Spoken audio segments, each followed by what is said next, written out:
Keegan, that first half was pretty rough for you guys. Just what happened in the first half, and then what was said to kind of spurn that third quarter for you? Yeah, I think I feel like the attention to detail obviously wasn't there, and then their transition baskets and us not doing well on offense, I feel like affected us a little bit. So we turned around in the third quarter, but like at that point it's too late. They're a really good team, and they're a team that's capable of just chipping away and getting the lead to 10, 20 points in a matter of seconds. So. Keegan, Doug told us last night that he wants at least 10 threes from you every game. Tonight you have 13, hit 9 of them. Just how much is that something you have to be more aggressive, searching for that and trying to get more shots up? Yeah, I mean it's been tough to try and figure out how to hunt threes in a way with this team so far, but I feel like over the last couple weeks I've kind of felt like a rhythm in a way, and obviously Doug wants us to get up around 40, 45 threes a game, so I have to do my part in helping that. You talked about, obviously, that's a really good team. Just after kind of completing the season series, what just impresses you most about what they do, and just maybe a little bit of thought on Shea and just the season he's had? I think almost in a way they've matured, especially from they pretty much have the same team from my first year until now. So a lot of the guys mature. They've gotten better as a unit. And obviously he's playing at an MVP level, and they have guys around him that are playing at a high level too. So when you have that combination, they're a tough team to beat. Keegan, there have been a handful of times just in this homestand that yourself, Jake, and Keon have been part of these pushes that start on the defensive end, getting the crowd involved. I'm just curious your opinion on just the three of you in that group on the floor and how effective you guys can be. That's kind of our role, to try and figure out how to change the game in a defensive way, whether that's getting deflections, whether that's generating steals, leading to transition so that we can have transition points. And I feel like especially, you can add Devin in there too. He's done a really good job of kind of changing the game. So we just have to continue to affect the game on the defensive end if we want to win. Keegan, you talked a little bit about like hunting threes and trying to figure out how you can do that. Where are you most comfortable with your three-point shot? Do you prefer catch and shoot? Do you prefer it off the dribble? Like where do you find yourself the most comfortable? Yeah, when I'm in a rhythm, I feel like I can do whatever from the three-point line, but I feel like when I catch my rhythm, it's in transition. Or a sprint in the corner again, an easy three that way. I feel like that kind of gets me going a little bit. So if I can get a transition three right off the bat, I feel like it's going to be a good day. Keegan, Zach talked about the vibes kind of in the room last night. Doug talked about it before the game tonight. Like, what's your perspective on just the vibe around the team, kind of the mood in the room as you guys deal with this stretch right now? I don't think it's bad. It's obviously not a great stretch to be in, especially this late in the year with the teams that we have just played and still have to play. And if we have a bad locker room, that's not a good sign for the rest of the season. So I think everyone's still connected together. So I'm not worried about the vibe in our locker room, so to say. Keon, how would you describe that first half performance by the team tonight? Definitely not great. I think we all know that, and I think we know that we have to put ourselves in better situations because, like I've said before, I think we showed that we're a team that can compete and that can fight, and I just think we can't put ourselves in that situation to give ourselves a chance. That's it. Not just. OKC really efficient tonight, 53 from the field, almost 60% from three. Just what do you feel like they were doing well to create good looks? Well, I think their offense, they have a bunch of good role players, and I think you try to get the ball out of Shea's hand a little bit. And then when we did, their role players knocked down shots to kind of just keep them afloat and keep their offense moving well. So I think, the looks they got definitely helped them for sure. So when they're knocking down shots like that and then we're not playing to our best level, definitely makes it easier for them to gain confidence and to continue rolling.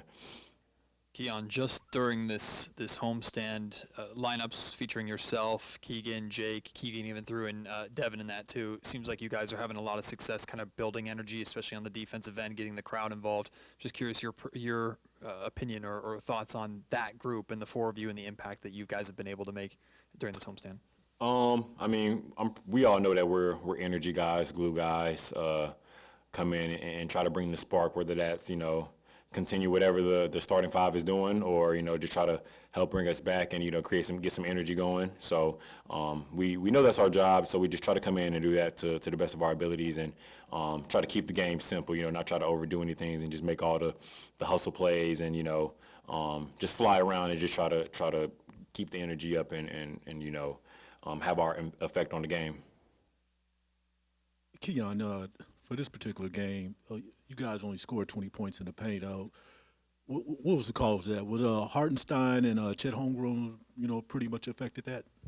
I couldn't really tell you, but I do know we've tried to focus on shooting more threes. I mean, obviously in today's league, it's a lot of shots going up. So, and I mean, at the clip that they were hitting them at, you definitely have to get more three-point attempts up to at least have a chance. And I think going back to last game, we didn't shoot a lot of threes, so definitely emphasis on trying to get up more threes just to that's just kind of how you have to stay alive in today's NBA. So I do think we emphasize shooting more threes today.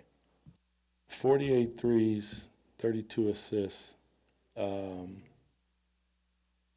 told them, right before we went out on the court in the second half, I said that's the team that you're going to face in the playoffs, and at some point you're going to have to make a stand. And to our guys' credit, they did. If you guys know me, I'm not the moral victory guy,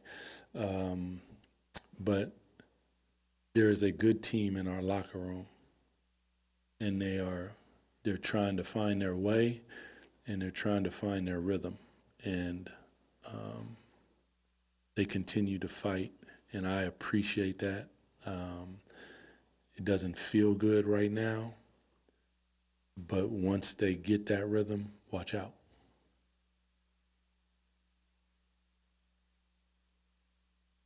We're good? Oh.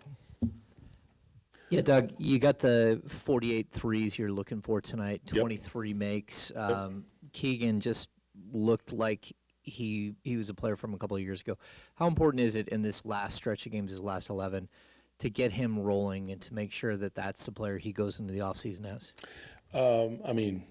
When I communicate with Keegan, whether it's verbally or through text or whatever, I tell him how important he is to us, how much I respect and appreciate what he does, because I've done what you do, and it's not easy. So I'm when he's smiling and engaged the way that I know that he can be, I'm super, super excited for him.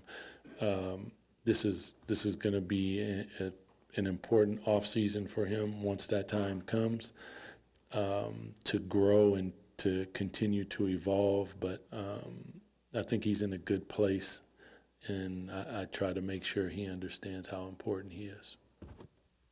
Doug, you talked before the game about the vibes question. Does the response you got in the second half to what you said to them at halftime kind of reinforce the message that you were trying to convey there? Yeah. I've told you guys that 80% isn't enough. We're a 90% plus team because the margin of error is just so thin. And I think that what our guys have to understand is the consistency at which you approach something is everything for us. That means effort. That means attention to detail. That means extra efforts, possession game, trying to create extra possessions, whether that be steals, whether that be offensive rebounds, whatever it is. And when you look across from you, that team does that. If you mess up, they take full advantage of it every single time. And we're going to get there because we keep demonstrating that we can. Now it's, are you willing to go through the pain that it takes to do it? That's really what it's all about. Because I'll tell you guys, like, you guys have been around basketball, NBA, it's painful as hell. And that's why not everybody does it. Because if it was easy, everybody would do it. But it's not easy. And sometimes you don't feel good. There's a lot of different things that go into it. And that's why I addressed the whole point. Because when I talk to them, your spirit got to be right. Get your spirit right. Because you come in here with the wrong spirit, you will get the hell beat out of you. And it almost happened. And then all of a sudden they said, nah, we ain't dropping the rope. We about to get at it. And when they did, we saw the result. And that's the team that's in the locker room. Unfortunately, it's not the team that continues to show itself for 48 minutes. And I know that's hard. But we're not accepting anything less. So there will be a time. And when that time comes, you'll feel it.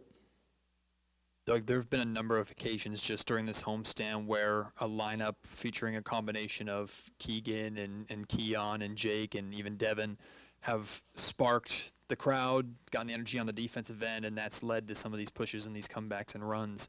I'm just curious what you think about kind of the four of them and the combinations of putting them out on the floor and how they're able to create these changes in games. You know, when I played, we had the bench mob. And they would come in and they would wreak havoc, and that's what you do. You don't know how many minutes you're going to get, but when you get your minutes, you make somebody feel you with your minutes. And those guys they bring it. They diving on the floor. They in the passing lanes. They are playing a style of basketball that's super handsy, and you ain't gonna be able to call them all. And if you do, good for you. But the point is, people are gonna feel us, and that's what I'm here for. So proud of all those guys because they bring it whenever they step on the floor. Yeah. So you've talked a lot about. I do talk a lot, so you're right. Specifically about like process over results, and Yeah. if you play a certain way, the results will come. Yeah. Do you see an improvement with this group in any particular area of the process? And if you do, what specifically might you point to? Like the ability to manifest is one. We talked about today, last game where we shoot 24 threes. I'm like, unacceptable. 16 assists or something, unacceptable. So then we had a conversation, some film, talked about some things, and they go out, bless you, and they go out and they shoot 48 threes. They get 32 assists. Like, you demonstrate that that is who you are, and that is what you can do. And then you go after having 0 fast break points in the first half against the most elite defense in the NBA, and you have 14. Like, these are all micro steps to where we want to go. But again, it's about the consistency, the ability to defensively fly around the floor, touch people, contest, not give up. Like, these are things that you might look past sometimes. I do not, because I know that all those things are winning attributes. But again, the consistency at which you do them is going to say how high you go. And for that group, there's sky's the limit. You can do whatever you want, because we got a lot of different pieces in there. We can play a lot of different ways. We have a defensive unit. I don't know the last time we had a defensive unit, but he just named one. That's a good thing to have. We got offensive players. We got big bodies. We got guys that are willing to hit some people. Like, all those things are important. So I see a lot of improvement in a lot of different ways, where the flash, the quick thing to look at is like, we didn't win. And yeah, that pisses me off, because I want to win and I want to get to where we want to go. But I know, like, sometimes winning to cover all that up, and it'll be trash underneath. And I'm not here for that. Coach Christie, in that fourth quarter, the team was already behind 107-94, and then OKC, went off on that 12-0 run, and you decided to clear the benches. At that point, what did you just feel? It's like you feel like your team, had enough. They gave it their all. It's time to hang it up. I mean, that one's always a delicate one. When I first took over, one of the assistant coaches, we were winning, And they were like, let's clear it, you know. And I'm like, okay. And we did it. And then all of a sudden it got close. So it's a vibe, it's a feeling like, you know, they fought, they've competed, they've done it at a really high level. And I respect that. Like they went and put their heart and soul out there tonight in the second half, and like they went on a run. The game was in the balance, and we got more to fight for right now. When Portland comes in here, we got to be ready. We cannot be half-stepping because that's a team that will beat you.